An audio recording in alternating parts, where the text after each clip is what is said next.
d'accord, cette émission n'existerait pas. Bonsoir à tous, bienvenue sur le plateau de Ça se débat. Cette émission est la 25e de la saison 1 de Ça se débat, une émission un peu différente, une émission sans face à face, une émission dédiée à toutes les victimes de l'attentat de Sydney. Découvrons tout de suite le sommaire de l'émission. Le Premier ministre australien rejette tout lien entre l'attentat de Sydney et la reconnaissance d'un État palestinien. De son côté, le Premier ministre israélien accuse le gouvernement australien d'avoir jeté de l'huile sur le feu de l'antisémitisme. L'Occident a-t-il abandonné les Juifs depuis le 7 octobre 2023 ? Débat dans quelques minutes. Nous enchaînerons ensuite avec le tour de l'info et nous conclurons enfin cette émission avec une interview d'Ilan Benichou. Il a échappé de peu à l'attentat de Sydney. Interview inédite à retrouver en fin d'émission. Et Julien Lassalle vous redonnera le sourire avec sa carte blanche. Vous êtes bien installé sur votre canapé ? Eh ben allez, c'est parti.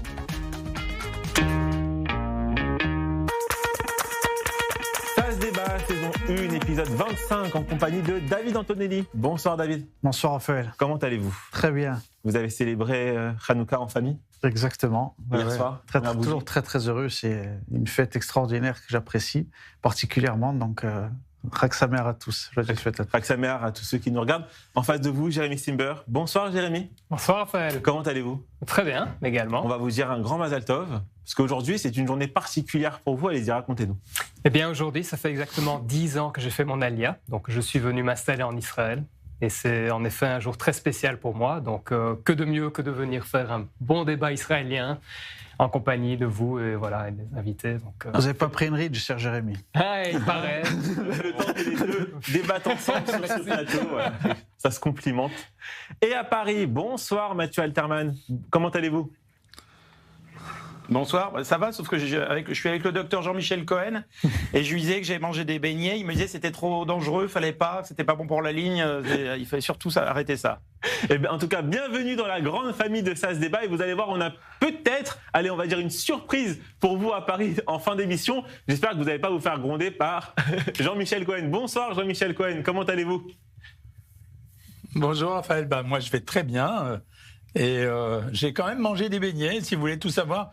Et comme ma femme les a particulièrement réussis, j'en ai mangé 3. Wow.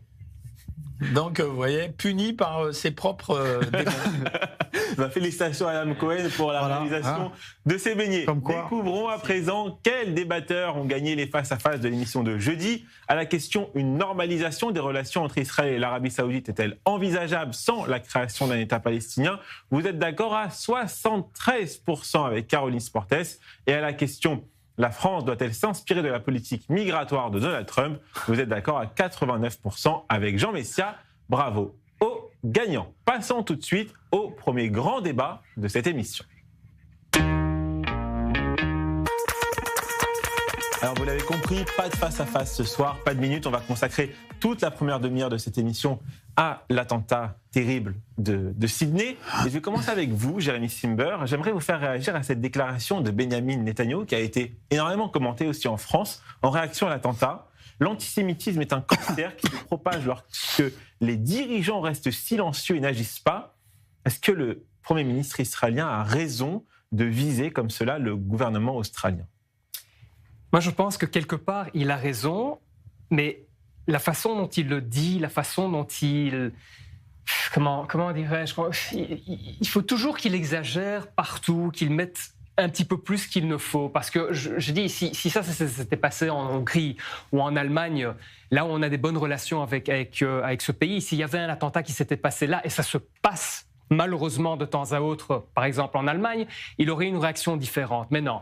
Il a quelque part raison que le gouvernement australien n'a pas fait assez parce qu'il savait, il y avait des signes, d'ailleurs on dit même que le Mossad l'avait prévenu, qu'il y avait en effet un risque d'attentat et qu'il n'a pas pris assez au sérieux cette menace et que donc il y a eu ce qui s'est passé. Mais je dis, il faut, de temps en temps, il ne faut pas exagérer avec les mots et il faut rester...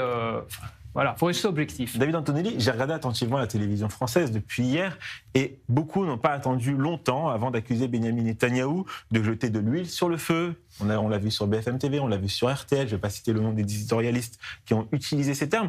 Alors, des Juifs sont assassinés à l'autre bout du monde et c'est le Premier ministre israélien qu'on blâme. C'est tout simplement honteux, Raphaël. C'est une fois de plus, les Juifs sont tenus responsables lorsqu'il y a un attentat antisémite. C'est pas la première fois qu'on voit, mais c'est grave de le voir surtout quand c'est des commentaires qu'on voit sur les réseaux sociaux. On se dit bon, il y a un certain nombre d'antisémites qui sont là, qui pullulent sur les réseaux sociaux, donc on voit des horreurs. Mais quand on voit quand même il y en a qui se sont réjouis, il y en a qui ont dit que c'était Israël qui était derrière cet attentat pour faire oublier Gaza, etc. Exactement. Mais quand on voit quand même que c'est des journalistes, des chaînes de télévision qui sont censées être sérieuses, ça c'est quand même inquiétant par rapport au contexte. Et d'autant plus que par rapport à Netanyahou, je veux dire, en tant que Premier ministre d'Israël, sa réaction est tout à fait normale. Si on prend sur les faits, l'Australie a pris un virage, comme beaucoup d'autres pays, malheureusement, Raphaël, en Europe et dans le monde, qui est assez inquiétant. Puisque l'Australie aussi a voulu reconnaître l'État de Palestine, on sait qu'ils ont pris certaines mesures. Après le 7 octobre, ils ont condamné un certain nombre de fois aussi Israël, comme beaucoup de pays malheureusement en Europe et dans le monde. Donc c'est tout à fait normal, à un moment donné, un message du Premier ministre d'Israël de dire, écoutez, si vous pensez vous sauver de l'antisémitisme des attentats parce que vous tapez sur Israël, regardez, vous avez le résultat aujourd'hui. Mathieu Alterman, est-ce que vous faites un lien, comme l'a fait Benyamin Netanyahou, entre la reconnaissance d'un État palestinien par l'Australie et l'attentat de Sydney ? J'irai même plus loin. Il faut comprendre pourquoi Netanyahou a ces propos. Il y a 2 ans, 2 jours après les attentats terribles, il y a une grande manifestation à Sydney, devant l'Opéra, avec des gens qui criaient « mort aux Juifs » et qui soutenaient ouvertement le Hamas. C'était la première d'une des manifestations qui a eu lieu en Australie depuis 2 ans, et rien ne s'est passé depuis pour combattre ces gens qui avaient un discours de haine. Donc je pense que Benjamin Netanyahou, il faut plus tenir compte de ce qu'il dit en fonction de ces événements qui ont lieu pendant 2 ans, à savoir des gens qui ont propagé la haine en Australie, plutôt que la reconnaissance en elle-même de l'État de Palestine. Maintenant, ce qu'on peut effectivement critiquer, c'est reconnaître l'État de Palestine dans la foulée de ces manifestations haineuses pro-Hamas et antisémites. Là, il y a un souci. Jean-Michel Cohen, il y a ma consoeur Elisabeth Lévy sur l'antenne de CNews qui a déclaré « Je n'aime pas quand Benyamin Netanyahou se pose en roi des Juifs ». Est-ce que vous estimez que le Premier ministre israélien se pose en roi des Juifs ?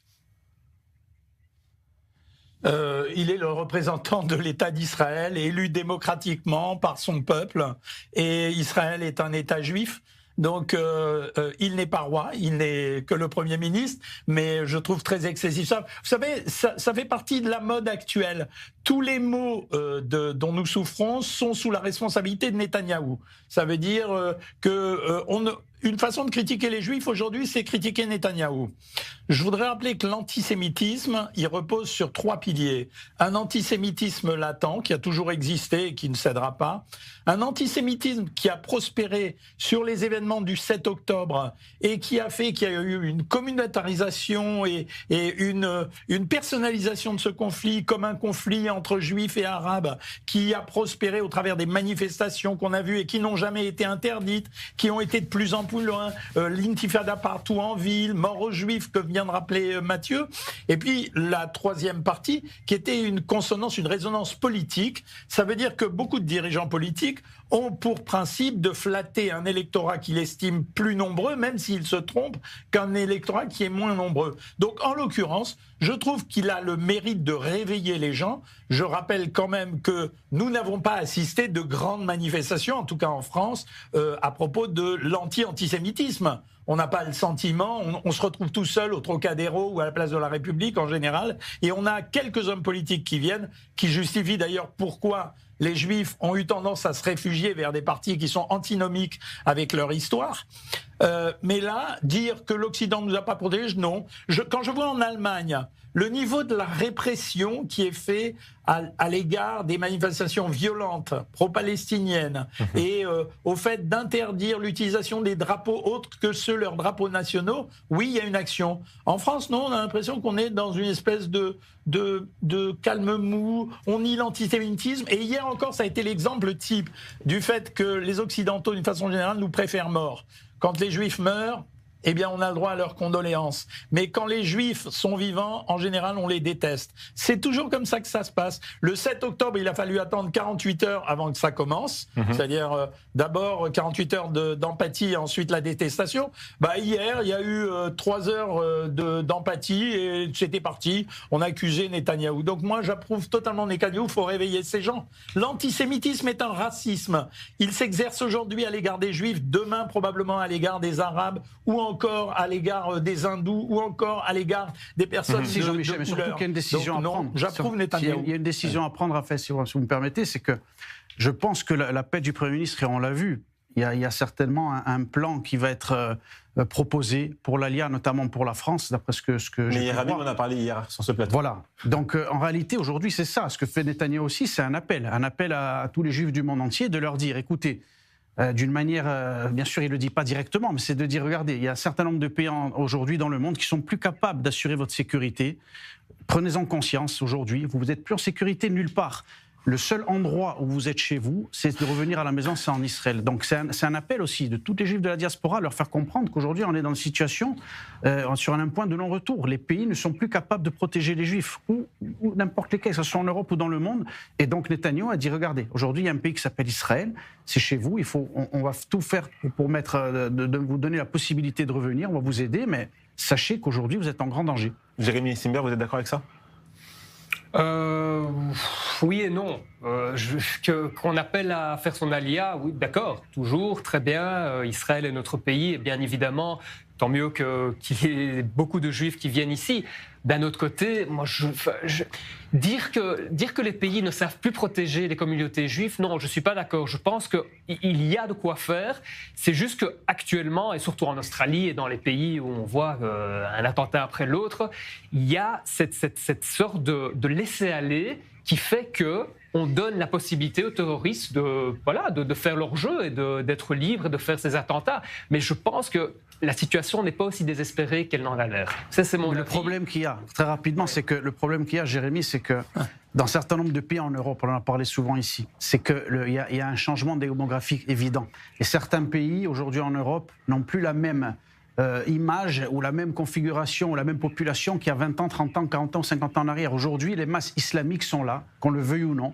Et certains pays, Jérémy, capitulent. C'est-à-dire qu'ils préfèrent justement caresser dans le sens du poil la rue islamique pour ne pas avoir de problème. Donc automatiquement, ça se répercute sur l'antisémitisme, sur des attentats. C'est une partie de la population. C'est un grand problème. C'est un grand problème. C'est pas les Arabes. Mathieu Alterman, allez-y. Une réaction, est-ce que vous pouvez entendre ? Moi, je vais vous dire mon sentiment, c'est que effectivement les choses ont changé et surtout aujourd'hui, on est face à un antisémitisme cool. C'est-à-dire vous avez un rapport entre les dominants et les dominés qui a complètement changé et je vais vous donner un exemple très précis. J'ai 51 ans et le jour de mes 6 ans, il y a eu une bombe dans ma rue, j'habitais rue Copernic. Le fameux attentat de la rue Copernic. Et à l'époque, vous avez eu il y a eu 1 million de personnes dans les rues pour dénoncer cet attentat. Voilà. Il n'y a pas eu de... Aujourd'hui, quand on sait que les actes antisémites ne sont plus faits par ce qu'on pensait à l'époque des gens d'extrême droite, il n'y a plus personne qui manifeste, en gros. Rappelons simplement que l'attentat de la rue Copernic, à l'époque, pendant les premières semaines, tout le monde était persuadé que c'était l'extrême droite derrière et pas du tout les Palestiniens, alors que c'était les Palestiniens, en fait. Donc aujourd'hui, vous avez des gens qui se mettent derrière des mouvements de gauche, woke, qui sont convaincus d'être dans leur bon droit, en accusant Israël des pires choses, en disant que c'est un pays colonisateur, que les Juifs dominent le monde, ça, et c'est devenu tendance de revendiquer un antisémitisme quasiment humaniste. Et ça, c'est une nouveauté dramatique parce que ça touche particulièrement les jeunes. Oui, enfin, je pondérerais ça en disant que cet antisémitisme, il n'est pas incarnant de la population.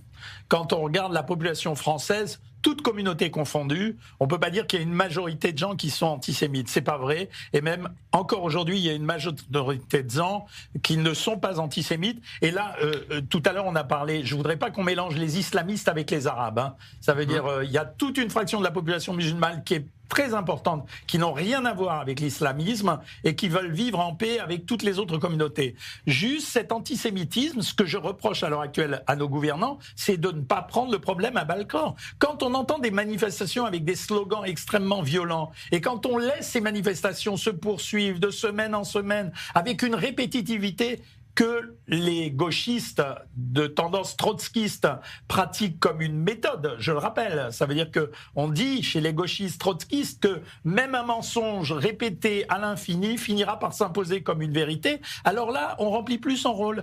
On attend les procès. On attend les procès contre Émeric Caron, on attend les procès contre Rima Hassan, on attend les procès contre Thomas Porte. C'est trop lent, trop long, ça devrait donner un exemple. Donc là, il y a une réaction gouvernementale à avoir et elle est faible. Jérémy Simber, qu'est-ce que cet attentat changera Attendez, Mathieu, retour en plateau à Tel Aviv. Qu'est-ce que cet attentat changera dans la lutte contre l'islamisme en Occident? On a l'impression rien. On a l'impression qu'il y aura encore un allumage de bougie, un deuil, des condamnations. Ceux qui vont dire que cet attentat a été récupéré par l'extrême droite pour surfer dessus, et ensuite, rebelote. C'est malheureusement comme quand on regarde un film qu'on a déjà vu et on connaît la fin. On aimerait que la fin soit différente, mais malheureusement, on sait ce qui va se passer. Et je crois que Mufasa meurt. Voilà. C'est pareil. Je veux dire, on connaît le film. On sait, ok, alors il y a la minute de silence, et tout le monde se recueille, et on est triste, et voilà. Et ensuite, la vie continue. Et tout ce qui est derrière, tout ce qui devrait vraiment se passer, c'est-à-dire s'attaquer à la racine du problème, vraiment se baser sur la sécurité de la communauté juive, entre autres, mais pas que. Ça, à mon avis, ça va petit à petit aller à l'arrière-plan, et voilà, et la vie de tous les jours va reprendre. Ce que propose le gouvernement australien, là, c'est réformer le port d'armes. Voilà, c'est ça, pour l'instant, c'est la première mesure. Ça me fait penser d'ailleurs à un ministre allemand qui avait, quand il y avait des attentats au couteau en Europe, qui avait voulu, c'est très sage ce que je dis, supprimer qu'il y ait moins de couteaux. Oui. Voilà, il fallait moins de couteaux dans les cuisines. Vous imaginez un peu le délire jusqu'à où ça va. Il faut moins de couteaux dans les cuisines, c'est ça le problème. Mais c'est de la folie, c'est parce que justement, ils ont des œillères et ils ne sont pas capables de voir que le problème, en réalité, il est dans la rue, Raphaël. Il est par rapport à ces populations, comme j'ai dit tout à l'heure. Il y a un changement démographique aux États-Unis, en Australie, en Europe, de partout. Et cet antisémitisme, il vient justement, malheureusement, de ces masses islamiques qui culturellement, dans les codes socioculturels, il y a un antisémitisme qui est terrible. D'ailleurs, je pense souvent à des gens courageux en France. Ne vous inquiétez pas, Jean-Michel, je vois que vous êtes très contrarié, mais j'avais parlé justement de Sonia Mabrouk, qui travaille à CNews, qui a dit qu'elle a grandi elle aussi dans une famille où elle a entendu certaines choses, parce que c'est les codes socioculturels. Maintenant, vous allez me sortir 4 ou 5, c'est une minorité. Au niveau des masses, au niveau de la culture, malheureusement, de manière générale, il y a un antisémitisme. Comme il y a un antisémitisme chrétien aussi, il y a un antisémitisme aussi dans l'islam. C'est comme ça, il ne faut pas le nier. Jean-Michel, vous voulez réagir? Oui, une partie, bien sûr. Ah oui, je voulais réagir sur l'affaire de l'Australien, du Premier ministre australien. Moi, je trouve ça extrêmement savoureux d'entendre le gars dire sur un attentat antisémite, le problème c'est les fusils et c'est pas le terrorisme. Ça veut dire que sa réponse c'est de dire on va interdire les fusils et pas de dire on va interdire les terroristes.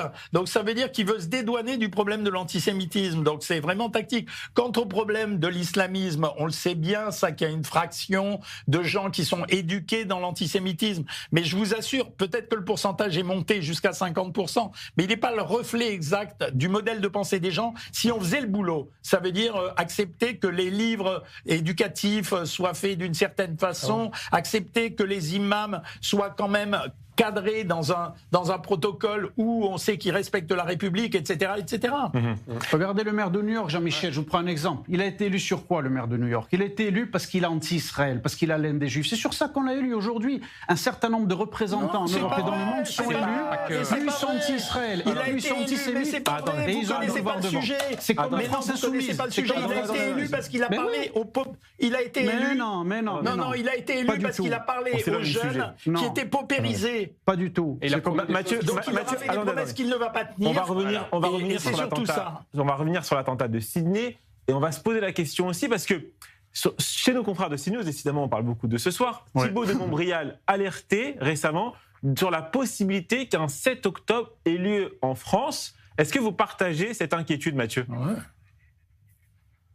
Bien sûr que je partage cette inquiétude, évidemment, mais on a eu, c'est pas comme si on n'avait jamais eu d'attentats en France qui visaient la communauté juive en même temps.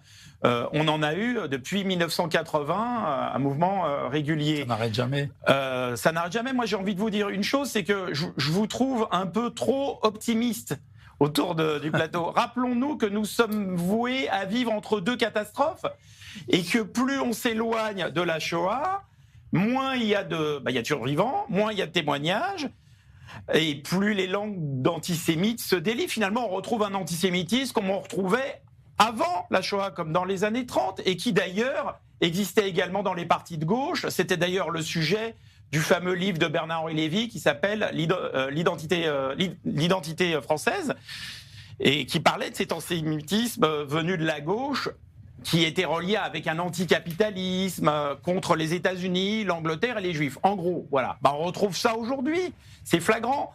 Et c'est pas un hasard si on le retrouve également chez des gens situés à gauche dans les pays anglo-saxons. Comme on disait tout à l'heure sur l'élection du maire de New York, l'élection du maire de New York, c'est pas parce qu'il est anti-israélien. C'est parce qu'il y a des Américains qui sont anti-Trump et qui remettent en question le modèle libéral, en gros, américain. Et il y a une gauche qui surfe là-dessus, antisémite et anti-libérale, qui touche le jackpot dans les élections. Une réaction ? Oui, non, là, tout à fait. Je suis vous êtes inquiet pour l'avenir des Juifs dans les pays occidentaux ? Vous êtes inquiet ? Vous pensez que cet attentat peut donner de mauvaises idées à d'autres dans d'autres pays? Mais je crois que New York est un très bon exemple. Moi, je suis très inquiet pour la communauté juive de New York il y a c'était quand, il y a 2 semaines, il y a eu cet incident à la synagogue, et alors le maire élu qui apparemment minimise l'événement. Si c'est ça à quoi on peut s'attendre pour les prochaines années. Et encore, c'est un petit incident. Attendez qu'il y ait quelque chose de sérieux. Et on rappelle une chose, c'est que à l'autre bout du monde, malheureusement, un jeune Français a perdu la vie, Daniel Kayam. Oui. Il a perdu la vie dans cet attentat à la Cité. Tout à fait, malheureusement. Mais en réalité, Raphaël, pour moi aujourd'hui, de ce que je vois, le choix il est simple aujourd'hui pour les Juifs dans le monde. C'est est-ce que je vais vivre dans un pays où finalement, voilà, on voit qu'on ne va pas être capable de me défendre. Je vais continuer à raser les murs, à cacher ma mezouza, à ne pas mettre ma kippa. Une diaspora aussi forte à l'étranger pour soutenir Israël, faire du lobbying auprès des gouvernements entiers. Non, je pense pas. Je pense qu'Israël a besoin de se renforcer, au contraire, ici. Je pense que justement, on a besoin d'un apport supplémentaire de toutes ces communautés, de venir nous renforcer ici, notamment même en Judée-Samarie, pour renforcer les implantations. On a besoin d'agrandir aussi notre territoire, parce que c'est justement empêcher. Ce qu'ils veulent faire, c'est créer cet État palestinien au cœur d'Israël pour donner une arme supplémentaire à l'Iran pour tenter de nous détruire. C'est ça qu'il faut empêcher aussi. L'enjeu, il est là, Raphaël.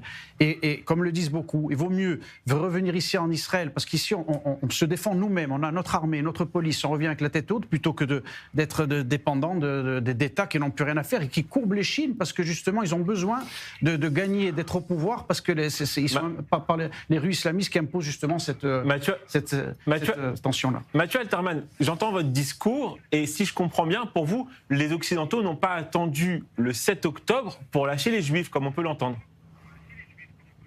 Ah oui, c'est souvent ce qu'on dit. On dit depuis les attentats, les gouvernements, le gouvernement français ou les gouvernements des démocraties ont lâché les Juifs. Non, c'est pas récent.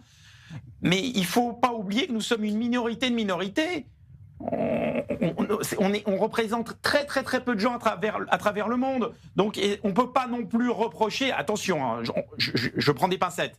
On peut pas reprocher à des démocraties de remettre en question toute leur politique étrangère pour sauver ou protéger une minorité de gens. Malheureusement, et je le regrette. Exactement. Je le regrette, c'est terrible, mais c'est comme ça. Ils ne le feront pas, tout à fait, parce que ce sont des minorités qui représentent. Jean-Michel, ils n'ont plus aucun intérêt à protéger les Juifs. Je vous explique pourquoi. Allez-y, Jean-Michel. Je me souviens du premier dîner du CRIF, quand Emmanuel Macron a été élu. La salle s'est levée d'une seule fois, d'un seul coup, quand Macron a dit pour la première fois pour la première fois dans l'histoire de la politique française, reconnaissons que l'antisionisme, c'est une forme de l'antisémitisme. Donc ça, tout le monde l'a oublié. Moi, j'ai fait partie de ceux qui ont critiqué C'est le Macron. premier à l'avoir oublié lui-même. Oui, il l'a oublié. Oui, on est mauvais d'accord. exemple. Mais sans le pénaliser, sans le pénaliser dans le code pénal, sans le faire entrer dans le code pénal, malheureusement. C'est des déclarations, mais l'antisionisme n'est pas condamné par la justice aujourd'hui.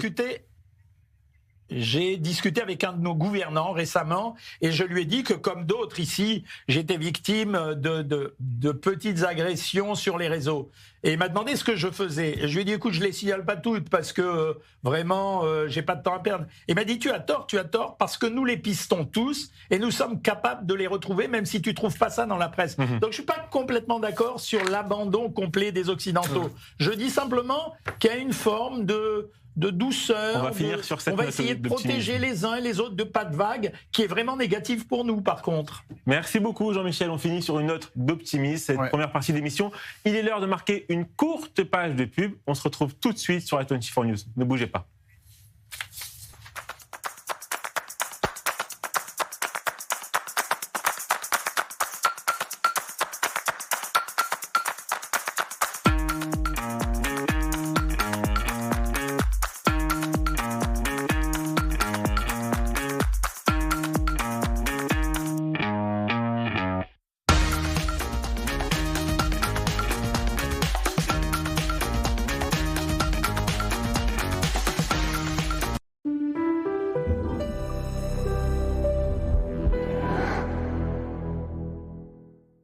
Des offres qui vont vous faire retomber amoureux de votre maison. Salle à manger, salon, fauteuil, Shumrat Azorea, tout l'ameublement de la maison en un seul endroit.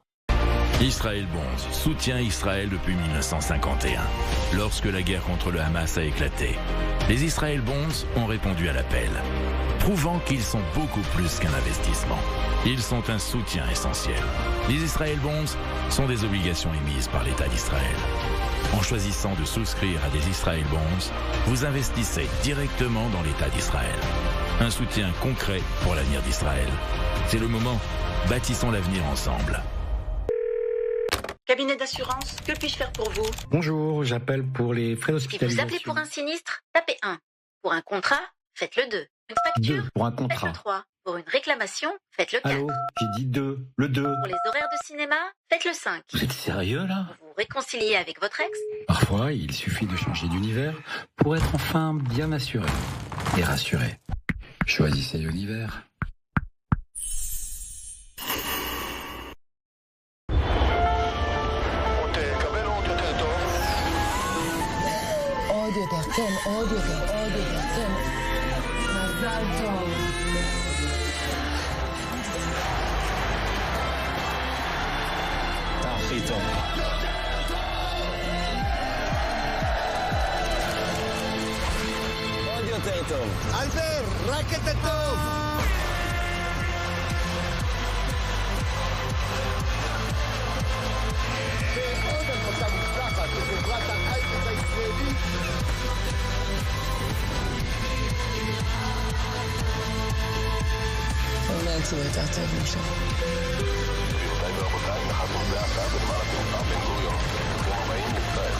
Israël est fort et en pleine croissance. Maintenant, plus que jamais, c'est le moment de faire son alia.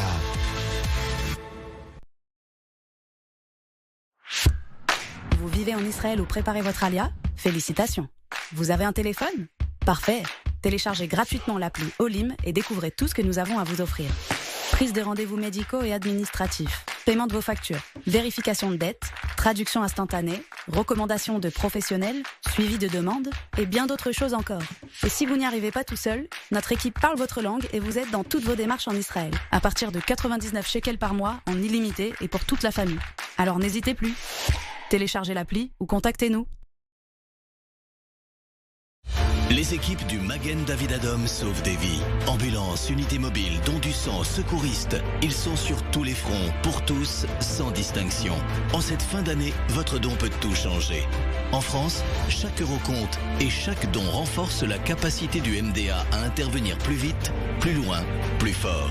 Cette année, faites un geste qui sauve. Soutenez le Magen David Adom. Parce que sauver une vie, c'est sauver un monde entier.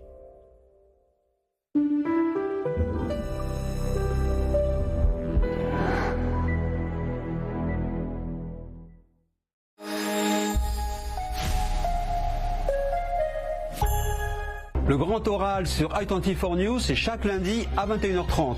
Des politiques, des experts, des artistes, des auteurs pour décrypter et comprendre les grands enjeux du Proche-Orient et de notre époque. Ils sont mes invités pour ce grand oral sans détour et sans langue de bois, à lundi sur i24 News.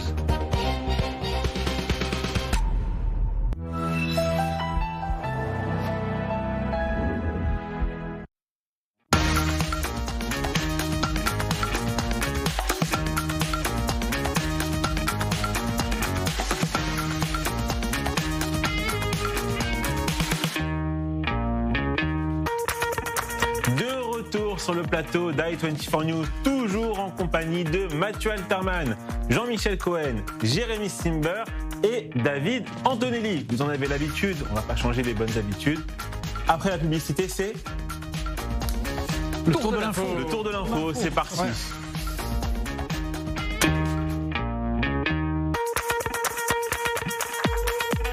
Et Jean-Michel Cohen, je commence ce tour de l'info avec vous en citant un article de nos confrères du JDD. Israël ne survivra pas 100 ans. Rima Hassan s'en prend de nouveau à l'État hébreu. Invité dans le média décolonial, parole d'honneur, l'eurodéputé LFI est revenu sur sa brève détention en Israël, évoquant une possible interdiction de territoire jusqu'à 100 ans. Une hypothèse à laquelle elle a rétorqué que l'État hébreu n'existerait pas aussi longtemps. Une réaction, Jean-Michel Cohen ? Non, si, je vais faire une réaction, mais je veux dire, ça fait longtemps qu'il ne faut plus écouter Rima Hassan. On dit que tout ce qui est excessif est insignifiant. Elle a une escalade dans les mots et dans l'horreur qui n'a même plus de sens. Dans 100 ans, une chose est sûre, je pense qu'Israël survivra, mais je suis sûr que Rima Hassan sera morte. Donc voilà, c'est ça la réalité. Elle est, elle fait de la provocation, mais en même temps, j'ai l'impression qu'elle se défoule. Elle a une espèce de haine rentrée qu'elle ne défoule que par les mots. Il y a qu'à voir sa furia à tweeter. En fait, elle n'a qu'un compétiteur, c'est Émeric Caron. C'est-à-dire les deux tentent d'obtenir la palme du plus grand Twitter de la planète. Mais en dehors de ça, ces phrases elles n'ont pas de sens. C'est tellement excessif que ça n'a pas de sens. Jérémy Simber, votre information, on revient en Israël, information sécuritaire. Les frappes israéliennes ont tué au moins 40 terroristes du Hezbollah dans le sud du Liban depuis octobre. C'est Tsahal qui publie ça. Est-ce que la guerre, en fait, elle n'est pas vraiment terminée dans le nord ? Non, elle ne s'est jamais vraiment terminée, puisque de toute façon, le Hezbollah n'a pas désarmé, ce qu'il doit faire. S'il souhaite, en tout cas si le Liban souhaite qu'un jour on vive en harmonie avec eux, mais pour cela, il faut en effet que le Hezbollah soit au moins désarmé, si pas complètement anéanti et qui disparaissent complètement du... Vous croyez au désarmement du Hezbollah ? Non, personnellement, j'y crois pas et je vous l'ai déjà expliqué pourquoi. Parce que le Liban essaye, mais n'a pas assez de pouvoir pour pouvoir désarmer le Hezbollah qui est trop influent encore toujours. Mathieu Alterman, votre information, venez avec moi, on part en Amérique du Sud, un article de nos confrères du Monde. Le triomphe de José Antonio Katz lors de l'élection présidentielle au Chili confirme un virage à l'extrême droite en Amérique du Sud. Le chef de l'État élu a promis d'en finir avec l'insécurité, l'immigration irrégulière et les difficultés économiques, évitant d'évoquer la dictature et ses positions ultra-conservatives sur les sujets de société. Alors quand on sait que les personnalités très à droite en Amérique du Sud sont plutôt pro-Israël, est-ce que selon vous, c'est une bonne nouvelle pour Israël cette élection ? Écoutez, son père était nazi, il fait partie des gens qui ont quitté l'Allemagne pour s'installer là-bas. Il faudrait vraiment être très, très, très, très à droite ou en dehors du réel pour penser que c'est une bonne nouvelle pour Israël. On ne peut pas mesurer tout l'intérêt et toute la politique d'un pays uniquement avec ses relations avec Israël non plus. C'est pas le seul point. Non, c'est ce que disait Jean-Michel. Tout ce qui est excessif est insignifiant et il s'est retrouvé face à une coalition d'extrême gauche et chaque extrême favorise le camp adverse, toujours. Donc je suis pas un grand fan de quelqu'un qui est le fils de... Pas seulement d'un soldat de la Wehrmacht, de quelqu'un qui était ouvertement nazi, qui avait sa carte. Vous me direz, ça, c'est pas pareil, c'est son père, le fils est peut-être différent. Quand même, moi, je sais pas, quand je vais dans ces pays, que je vois des gens qui sont blonds aux yeux bleus, j'ai un peu peur. Non, mais je rappelle quand même qu'à Jérusalem, il y a la famille d'un des plus éminents nazis qui habite aujourd'hui les petits-enfants à Méach et Harim. Donc ça veut dire qu'on n'hérite pas du gène du nazisme. Hein. On l'a dans la tête ou on l'a pas dans la tête. Donc moi, j'encaisserai toutes les bonnes nouvelles qui vont en faveur de la positivation des relations entre un pays et Israël. Aujourd'hui, en Europe, le problème, c'est qu'on a des pays qui sont amis avec Israël. Et on a des pays qui, pour des calculs politiques mesquins, je parle surtout de l'Espagne, où González, en fait, il essaye de se tenir au pouvoir parce qu'il est... Pedro Sánchez, parce que la Catalogne est importante, qu'il a réussi à faire un deal pour garder le pouvoir, mais à condition de... Voilà, mais ces pays-là font de la politique interne, c'est ce qui a été reproché à Emmanuel Macron. Oui, non, mais attendez, Jean-Michel. Jean-Michel, c'est justement pour les raisons qu'on évoquait tout à l'heure. Emmanuel Macron, il veut lutter contre l'antisémitisme et il fait venir des milliers chaque année qui importent un antisémitisme en France. Donc ces politiques-là en Europe, elles ont montré qu'elles étaient complètement à côté de la plaque et ne pouvaient certainement pas lutter contre l'antisémitisme. D'un côté, ils disent on le condamne et puis elles donnent les moyens de le développer par leur politique migratoire. Mathieu voulait réagir. C'est ça la réalité. Oui, revenons tout de même à José Antonio Cast. Imaginons que demain, il ait d'excellentes relations avec Israël, mais qu'en parallèle, il interdise l'avortement, limite les droits des femmes, etc. Je vais être trivial, mais on va un peu avoir l'air con. On va pas quand même. Moi, je m'en fous pas. Excuse-moi. Un dirigeant qui est. Il y a d'autres pays. Je suis désolé. Non, je suis pas d'accord avec vous. Ce n'est pas le seul point. À ce moment-là, m'occuper de la politique des États-Unis. Mais attendez, si demain vous avez n'importe quel président qui fait les pires trucs, mais il fait une chose bien pour Israël, on va pas dire il est formidable parce qu'il soutient Israël. Si tout le reste est épouvantable. C'est ça qui est épouvantable. C'est la même chose qu'avec Netanyahou. Netanyahou est critiqué. Je rappelle que c'est un dirigeant élu démocratiquement dans un pays qui pratique de la démocratie. Mais je ne m'occupe pas des affaires internes d'un pays, ni des États-Unis, ni de la Russie, ni de la Hongrie, ni de l'Espagne, etc. Je m'occupe aujourd'hui de sujet, c'est la relation avec Israël. Quelqu'un qui vient d'être élu, que je sache, on se projeter, il faudra voir. Mais par exemple, on peut dire que aujourd'hui, les relations diplomatiques d'Israël sont souvent avec des leaders politiques, à droite ou très à droite, libéraux, Javier Milei, Viktor Orban, etc., etc. À l'époque, Bolsonaro au Brésil. Oui, tout à fait. Mais parce que justement, Raphaël, il y a un lien. Parce que ces pays en Europe qui sont à droite, Trump aux États-Unis, en réalité, il y a des valeurs qui sont communes. On a des gouvernements qui sont de plus en plus identitaires, justement parce qu'ils s'aperçoivent qu'il y a une menace de disparition par rapport à un choc de civilisation.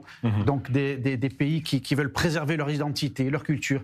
Ils ont un pays comme Israël qui voit. Nous, on est en train de se battre ici depuis des décennies. On fait rempart à l'Europe, au monde contre l'islamisme. On protège notre identité. On ne disparaît pas. Donc ces pays-là, ils comprennent. Ils ont besoin de s'inspirer d'Israël. Ils sont en train de voir ce qui se passe dans le monde. Ils n'ont pas envie de disparaître. Donc, David Antonelli, vous avez la parole. Vous la gardez. D'accord. Votre information. Le Hamas rejette le désarmement et confirme la mort de son commandant Saad lors d'une frappe israélienne. Dans un discours, le haut responsable Khalil al-Haya affirme également que la force internationale ne devrait pas prendre le contrôle de Gaza. Le Hamas accuse les agents de l'occupation d'avoir assassiné, alors agents d'occupation, je cite évidemment, d'avoir assassiné un responsable de la sécurité intérieure. Même question qu'à notre ami Jérémy Simber il y a quelques minutes. La guerre, elle n'est pas terminée à Gaza. Non plus. La guerre n'est pas terminée à Gaza et il faut la terminer. Je souhaite qu'elle se termine aussi parce qu'on voit très bien qu'il y a un certain nombre de raisons qu'on ne peut pas toutes les évoquer parce qu'on n'aura pas le temps. Mais une fois de plus, il faut se rendre compte que si la guerre n'est pas totalement terminée au Liban et à Gaza, c'est parce qu'il y a un certain nombre de pressions quand même diplomatiques de certains pays, notamment même des États-Unis, qui pensent qu'on peut avoir des accords de paix. Et donc, d'une part, il fallait prendre des raccourcis. Mais les raccourcis, ça ne marche pas, Raphaël.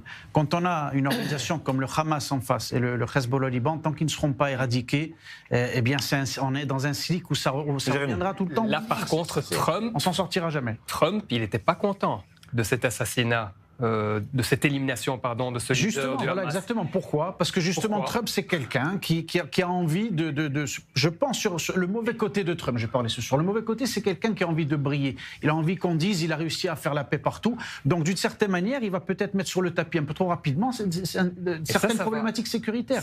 Donc, c'est problématique pour nous. Oui, mais c'est à nous, justement. On peut garder nos relations diplomatiques avec les États-Unis, bien entendu, mais à un moment donné, quand il y a une ligne rouge à pas dépasser pour notre sécurité, Jérémy, il faut dire stop. Si les États-Unis nous mettent en danger, il faut dire vous êtes bien gentils. Le problème, c'est que si Trump dit stop, ce sera stop. Non, c'est là qu'il faudra pas. Il peut pas nous. C'est la survie d'Israël qui est en jeu. Mathieu Alterman ne peut pas nous mettre en danger. Mathieu Alterman, sur ce sujet, j'aimerais bien vous entendre.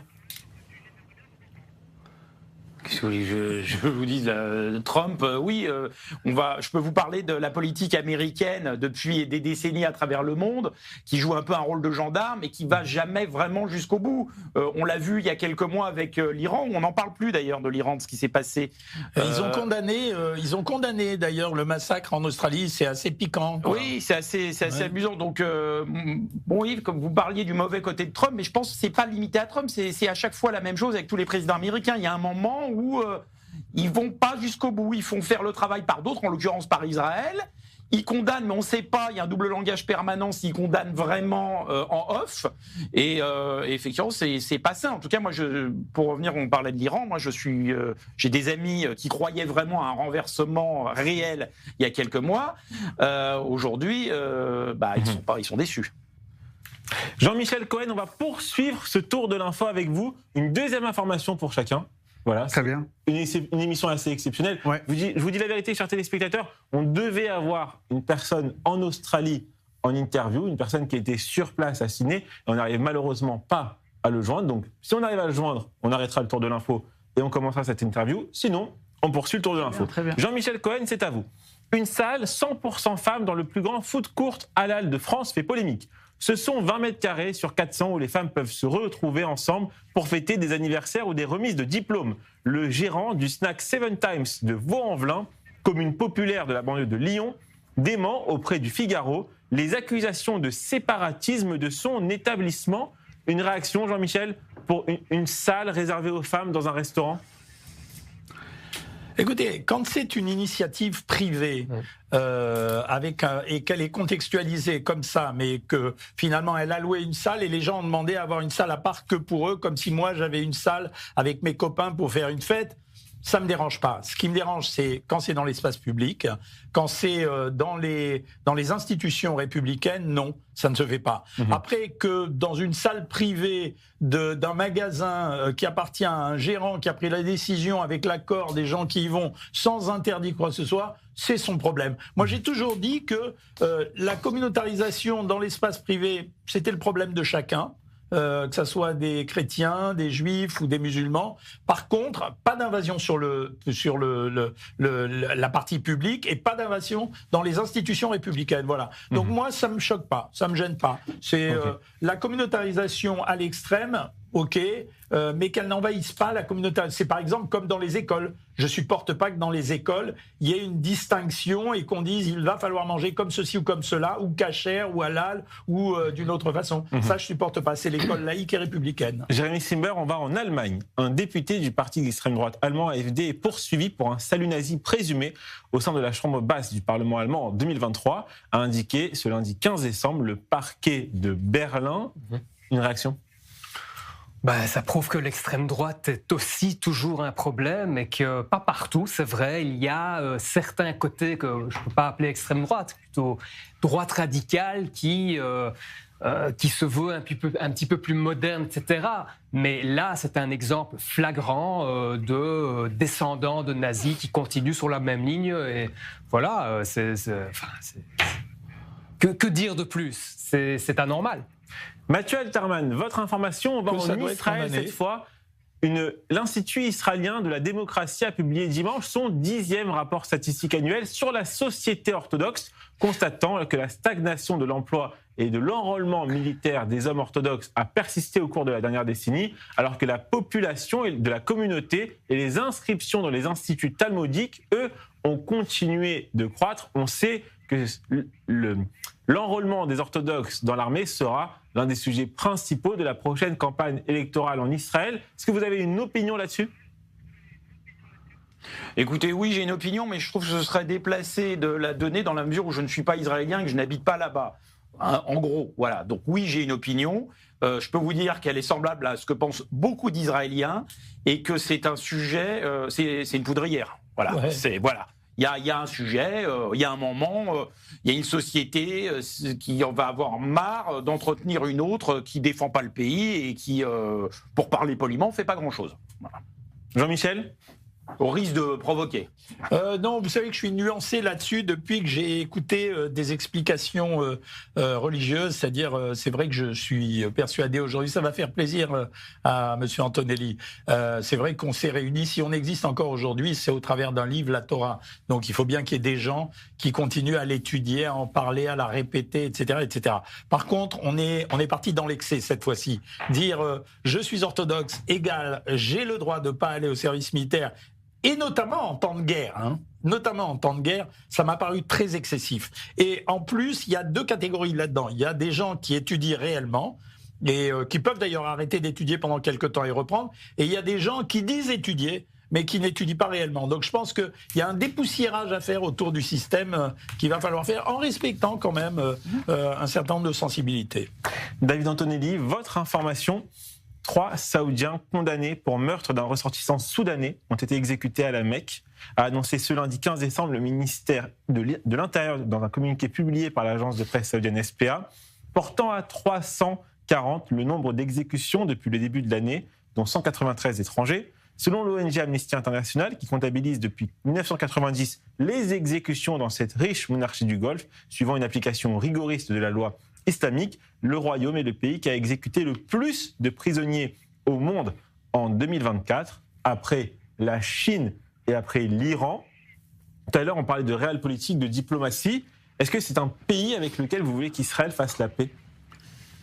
C'est une très très bonne question, Raphaël. Ils sont dans le top 3, comme vous venez de l'évoquer, dans l'horreur. Donc c'est pas n'importe quoi l'Arabie Saoudite, comme vous voulez de le mentionner.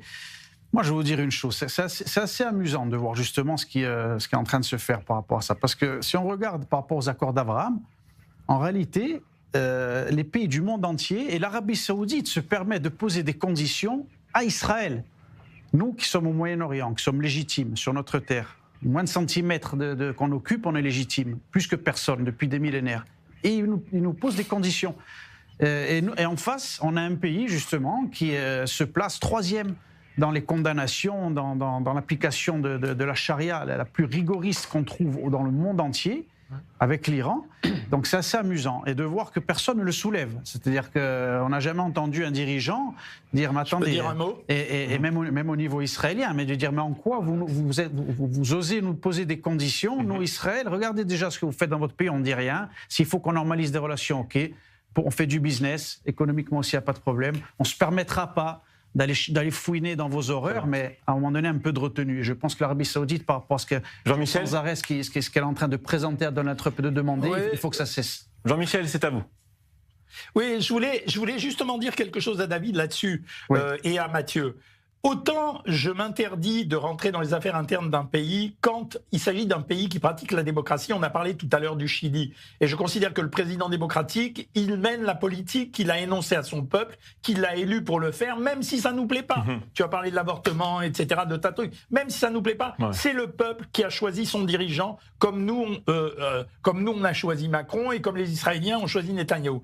Là où on peut faire pression, c'est quand il s'agit d'un dirigeant qui est pas élu, là, en l'occurrence, qui mène une politique qui est la sienne, sans consulter son peuple. Attendez.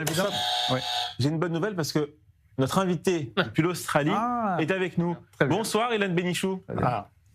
Bonsoir. Bonsoir, vous êtes actuellement à Sydney et vous étiez à la fête de Hanouka à Bondi Beach. Alors la première question évidente qu'on peut vous poser, c'est comment allez-vous ? Écoutez, moi je vais bien. Alors pour être tout à fait franc, on va dire j'ai pas cette légitimité de dire que j'étais à la fête de Hanouka à Bondi Beach. J'étais en chemin pour y aller.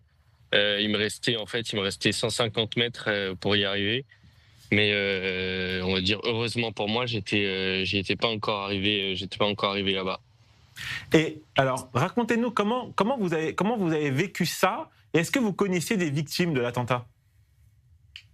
Alors des victimes, non. Des victimes, non. Le Français en question, donc Dan El Kayam, je connais des gens qui le connaissaient, qui l'avaient rencontré au Chabad à des événements à droite à gauche plutôt, mais moi je le connaissais pas personnellement. Par contre, je connaissais des gens qui y étaient, que je devais rejoindre. Ouais. Et ces derniers temps, est-ce que vous sentiez une atmosphère hostile à Israël et aux Juifs à Sydney ? Alors moi, ça fait que 2 mois que je suis à Sydney. Donc on va dire, j'ai pas eu le temps tellement de ressentir cette atmosphère. Tout le monde me disait que, de manière générale, Sydney c'était quand même un endroit assez safe pour les Juifs, que les gens cohabitaient très bien, que certes il y avait quand même une mouvance pro-palestinienne, anti-israélienne, etc. qui existait à Sydney, mais pas tellement, on va dire, d'antisémitisme présent tous les jours. Au quotidien pour les personnes qui vivaient. Voilà, on m'avait raconté quelques événements qui avaient eu lieu en face des synagogues à différents endroits de la ville, mais pas de crainte particulière, en tout cas pour ce type d'événement à Sydney. Et aujourd'hui, l'atmosphère dans la ville, comment ça se passe ? J'ai l'impression que quand même à la fois, on va dire, la communauté juive comme la communauté australienne de manière plus générale est assez sous le choc. Je crois que pour les Australiens, ils s'attendaient pas du tout à avoir un événement comme celui-ci. C'est un peu leur premier attentat terroriste comme ça, première fusillade qu'ils aient connue. Et donc, les Australiens qui se attendaient quand même dans un des pays les plus safe du monde et pour lesquels ce genre d'événement pourrait jamais arriver, pourrait jamais exister, sont autant sous le choc, on va dire, que nous, Juifs, d'avoir vu quelque chose comme ça se passer sur leur territoire. Et est-ce que je peux vous demander les raisons de votre présence actuelle en Australie ?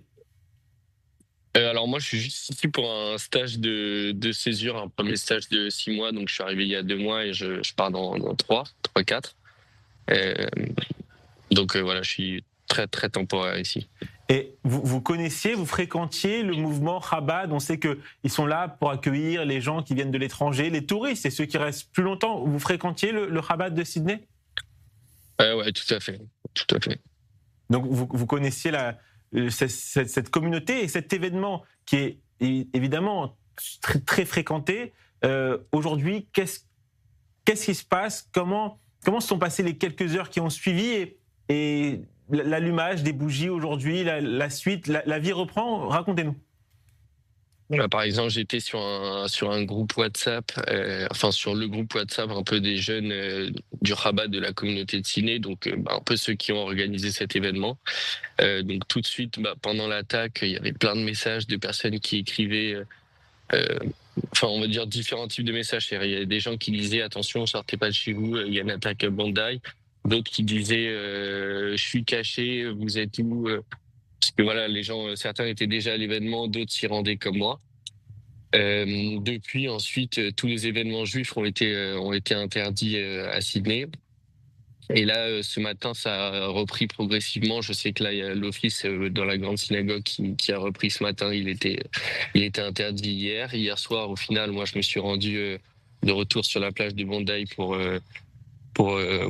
poser des fleurs, allumer des bougies de Hanouka et se recueillir avec toutes les personnes présentes ou pas forcément à l'événement d'hier soir. Et est-ce que vous allez de la veille. Vous allez rester à Sydney ou cet événement vous a donné envie de rentrer en France ? Je vais pas rentrer avant la fin de mon stage, donc vers le mois de mars. Pas spécialement. Mais est-ce que vous spécialement rentrer en France. Vous vous sentez en sécurité là actuellement ? Personnellement, je considère que c'est vraiment un peu un cas isolé de, on va dire, 1-2 personnes, on va dire, dangereuses, et que c'est pas l'environnement qui n'est pas safe ici pour les Juifs, que voilà, je pense pas que ce soit on va dire un antisémitisme d'atmosphère qui est lié à ça, mais plus 2 personnes isolées qui ont, l'enquête nous le dira, mais qui ont probablement prêté allégeance à l'État islamique ou à des groupes terroristes dans ce genre, et que c'est pas juste deux citoyens australiens quelconque. J'imagine que dans le cadre de votre stage, vous ne fréquentez pas que des membres de la communauté juive. Est-ce que vous avez eu des messages de solidarité, des messages de soutien par rapport à ce qui s'était passé de la part de personnes non juives australiennes? Oui, tout à fait. Tout à fait. Déjà, ouais, mes collègues qui étaient avec moi, je pense que qui n'étaient pas avec moi, mais comme ils savent que je suis juif, ils se sont doutés que j'étais probablement à l'événement, donc ils m'ont immédiatement appelé et envoyé des messages juste après l'attaque. Et même en fait, pour tout vous dire, même l'événement de Hanouka en question, je devais y aller avec 2 amis non juifs qui voulaient un peu découvrir ce que c'était que Hanouka, le judaïsme, etc. Donc eux, ils étaient avec moi. Et justement, quand c'est arrivé, ils sont autant sous le choc que moi. Merci beaucoup, Ilan Benichou, d'avoir accepté notre invitation sur i24 News. Portez-vous bien et une pensée à toute la communauté juive de Sydney, évidemment. Voilà. Une interview... Ouais, ça c'est d'entendre, ouais. Puis surtout que ça fait vraiment... Moi, mon ressenti, c'est que... Très rapidement. Ouais, très rapidement, c'est que je me dis que même lui qui est sur place, finalement, il pense que c'est pas quelque chose de global, que c'est juste un cas isolé. Ça laisse... Alors, sans transition aucune, mais on aime quand même finir cette émission avec le sourire. On n'a pas fait la carte blanche de Julien, on s'en excuse, on le retrouvera demain. Vous avez prévenu en début d'émission, cette émission, elle était un peu particulière, un peu différente des autres, parce que on va la conclure avec un cadeau que nous a offert ici à Tel Aviv la Bonne Pâtisserie. Vraiment la Bonne Pâtisserie, à toutes les personnes qui sont à Tel Aviv, je vous recommande, il faut y aller. Un beau cadeau pour nos débatteurs, le traditionnel beignet de Hanouka. Merci pour vous, David Antonelli. Merci beaucoup. Et à Paris, je vois qu'on me dit dans l'oreillette que vous avez déjà commencé. C'est Lovely Pâtisserie à Paris qui nous a gentiment offert des beignets de Hanouka pour nos invités. Alors, à tous, une très bonne fête de Hanouka.